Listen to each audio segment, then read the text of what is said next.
What's up, guys, and welcome to my channel. So this is my first video on this channel, and I'm going to be mainly talking about public forum debate and things like that. But this can mainly just apply to all types of debate, and maybe not in this exact format, but just really how to organize your cases in a way where you can find things easily and quickly. So what you want to do and start off with is your introduction. So I shortened to intro. You can just write introduction. I don't care. Not a big deal. But the main part is go up here to heading. So what you're going to start off with is heading. You can also use title as well, but I like to start off with heading. And when you start off with heading, you can just format it to put it in the middle, and you can just make it bold like I've done down here as well. You can just do Control B, and then you can put that into the middle. So the heading will allow you to get this outline over here. So let's say I highlight that and I put it into normal text. As you can see, it just disappears from the outline over here, but once I put it back into a heading, it comes right out to the side over there, and this way you can just get to whatever you want to just really quick, and that's how you're going to organize it.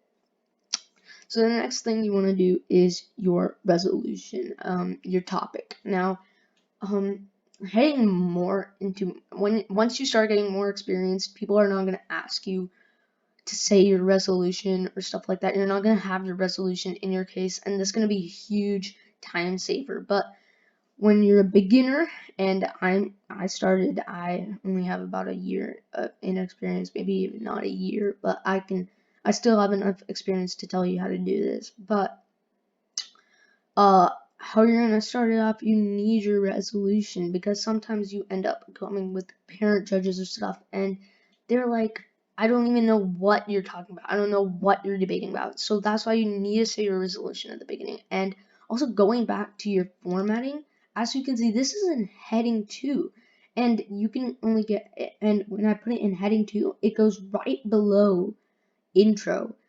See, if I put this one in heading 1, it goes right into the line of intro. I don't want that because resolution is under intro. So you're going to put it back in heading 2, and this way it's right under intro in the outline.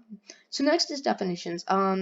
Not many people do definitions, but you can also do something like, we will provide definitions when our opponents ask for it. But if you have extra time, I recommend you put definitions, and this is a way to just lay down some ground rules, or not really ground rules. This is how you kind of just tell the judge that this is what you're talking about. If you see that I'm using universal basic income and means tested welfare programs, and you're like, hey, this isn't the topic, I actually made this document a while ago, and I was planning on making this video for a long time, but never made it. So it is on the February topic. I think now it is on charter schools and stuff like that, and I will make a video going over that, but that is for later.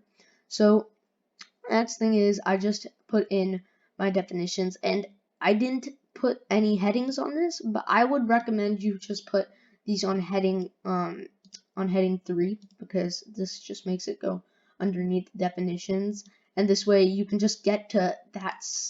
If someone just asks for that definition, then boom, you can get it. Now I'm just talking about that heading. You can always just make it bold, or you can change the color or the size or whatever you want. I'm just talking about the heading. This way you can organize it and you can get to it quickly. So the next thing is your contentions or your arguments. So this one is on child poverty, and it's my first one. As you can see, again, it is on heading 1.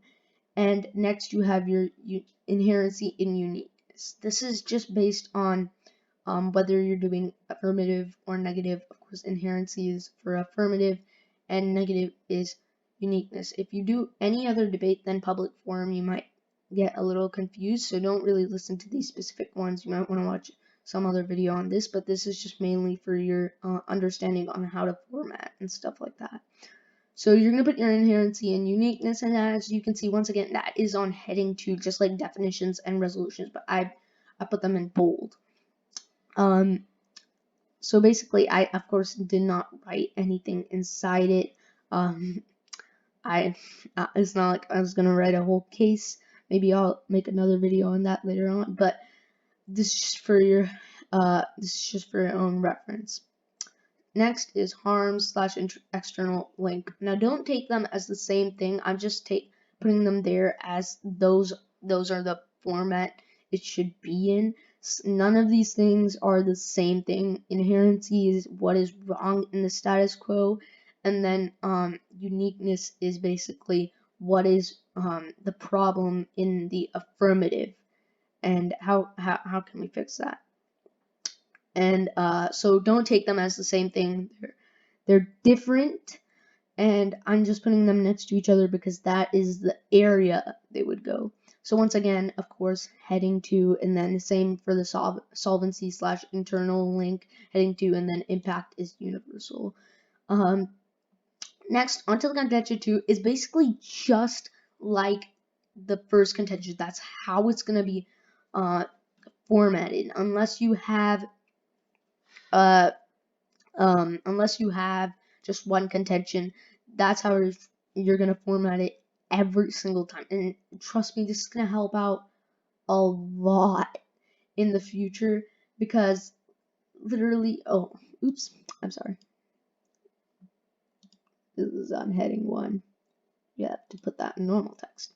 So this shouldn't, as I was saying, this is gonna help out so much. You don't know how many times before I did not have a table of contents laying out. I would just scroll down like a 6-page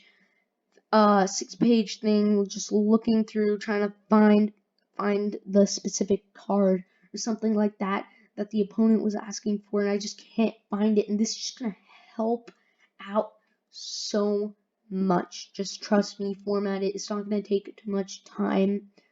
You can literally do it right before the tournament. I recommend you don't, but that's how fast it's gonna take. So next is going onto your cards, how you're gonna format that. So what you're going to do is much different from how you're gonna format your cases, of course. So I like to format them based on your contentions. If you don't have more than one contentions, you can just leave this out, the contention 1 card. But if you do have it, then make sure you have contention 1 cards in one thing, as you can see here. Next is you're just gonna lay the cards out based on whether you're using that card in inherency and uniqueness, or harms and an external link. If you might be confused about external link and internal link, just a side note. Usually you don't just say it out specifically, you just say link. But I just like to lay it out like that. But harms and solvency for affirmative is needed as 2 separate things. So go back to our cards.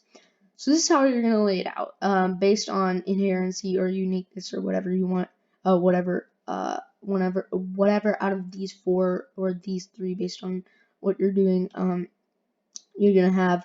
So after that, you have the person's last name and the date, the article or website or whatever was written in, and basically just a sentence about it, about what it is.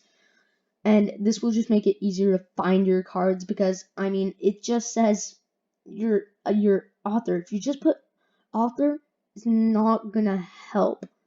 So you just put a quick sentence and then you know where to go at the end of the day. So this is basically how you want to do it, and you can also just do these 2 right after.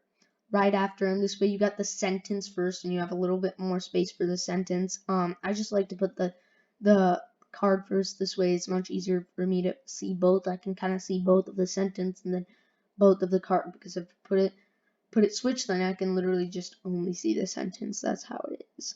Don't worry about the card. I will make another video on how to cut cards properly. It's going to be a pretty short one. But going on, you're just going to basically format it just like that, and more cards if you do have any, and then your contention 2 cards, of course, same format as this one. So I hope this really helps out. Make sure you're using those headings, and of course don't think that you can't format it after. Let's say I want to bold this, I can always bold it. It's not going to make a difference.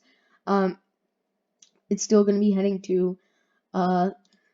So this is just so much easier, and trust me when I say this, I know I said before, but it's just gonna help out so much when you're in the round and you need to find something real quick and you're scrambling around to try and find something. It's gonna just help so much.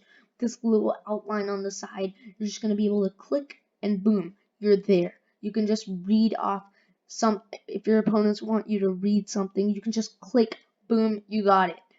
That's how easy it is. So I hope you really learn something from this and you're gonna just incorporate the things that I've said in this video. If you need any clarification, make sure you just comment down below and I will respond to your comment and see if I can help out.